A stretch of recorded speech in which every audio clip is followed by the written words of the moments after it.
Welcome to MMOL 632, the Gospel of John and the Epistles. This is our Week 1 discussion board, Your Mission. Fernandez de Queiroz, the Spanish explorer, discovered a chain of 80 islands that stretched across 450 miles in the South Pacific. This chain of islands gained a new name, the New Hebrides. These islands were inhabited by people who had been unknown to the rest of the world for several centuries. In 1839, 230 years later, two London missionaries made the first attempt to share the gospel with these unreached people.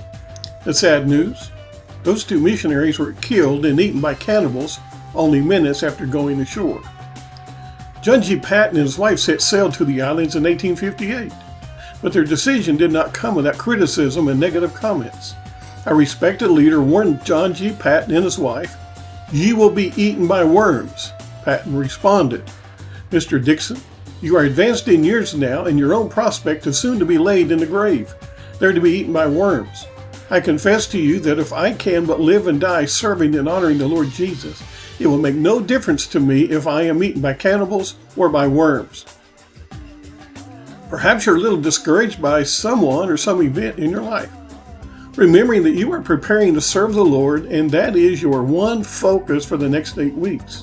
Your mission is to stay at the task no matter the situation.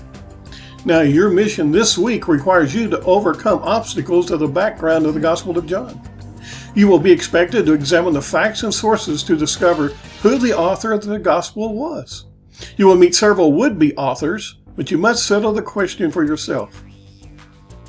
Your mission will also lead you through the territory of historical background related to the interpretation of the Gospel of John. You will rummage through old manuscripts related to the Gospel of John, as well as other works like the Gospel of Truth. You will meet men like Justin Martyr, Tatian, Marcion, Papias, Irenaeus, and Polycarp. Central to your operation this week is to highlight the message of John's Gospel. You must place it in the Hellenistic culture of its day and relate how the destruction of the temple affects the timing of the Gospel of John, if it does. The original intended audience needs identifying if you will be able to correctly and consistently interpret the Gospel of John. Finally, before this video self-destructs, you need to review the outline of the Gospel so you will have the big picture in mind as we begin to walk through the Gospel looking at chapters 1 through 3. May the Lord bless you. Know that I'm praying, and if you have a question, please contact me.